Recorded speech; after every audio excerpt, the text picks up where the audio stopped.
জাতীয় উন্নয়ন অগ্রগতি নিশ্চিত করতে হলে দক্ষ ও কর্মক্ষম মানব সম্পদ দরকার। দক্ষ কর্মক্ষম মানব সম্পদ ব্যবস্থাপনা গড়ে তুলতে না পারলে ব্যক্তিগত জীবন থেকে জাতীয় উন্নয়ন কোনোটাই যথাযথভাবে করা যাবে না। তাই যে কোনো পরিস্থিতি হোক না কেন এবং যত চ্যালেঞ্জিং থাকুক না কেন, আমাদেরকে সুস্থ সবল প্রজন্ম গড়ে তুলতেই হবে।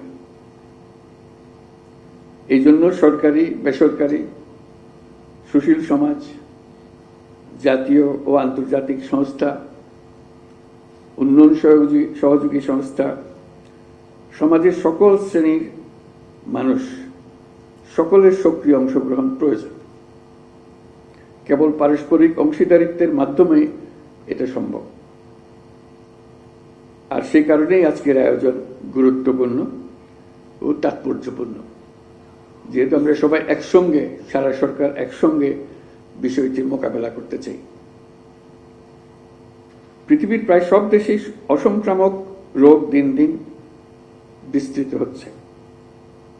বাংলাদেশের আর্থসামাজিক ভৌগোলিক অবস্থান এবং বিপুল জনগোষ্ঠীর ছোট এলাকায় বসবাসের প্রেক্ষাপটে এই পরিস্থিতি আরো সংকটময়। তাই এটি জাতীয় স্বাস্থ্য ব্যবস্থাপনার সম্ভবত সবচেয়ে গুরুত্বপূর্ণ দিক, যা শুধু স্বাস্থ্য খাত নয়, আমাদের সামগ্রিক অর্থনীতি, সামাজিক নিরাপত্তা এবং টেকসই উন্নয়নের সাথেও নিবিড়ভাবে জড়িত। বিশ্ব স্বাস্থ্য সংস্থার 2022 সালের প্রতিবেদন অনুসারে বাংলাদেশে মোট মৃত্যুর শতকরা 71% ঘটে অসংক্রামক রোগের কারণে। এর মধ্যে শতকরা 51% মানুষের মৃত্যু হয় 70 বছরের বয়সের নিচে, যাকে আমরা অকাল মৃত্যু হিসেবে বিবেচনা করে থাকি। আমাদের ব্যক্তিগত চিকিৎসা ব্যয়, আউট অফ পকেট এক্সপেন্ডিচার 69%, যার বেশিরভাগ অসংক্রামক রোগের জন্য ব্যয় হয়।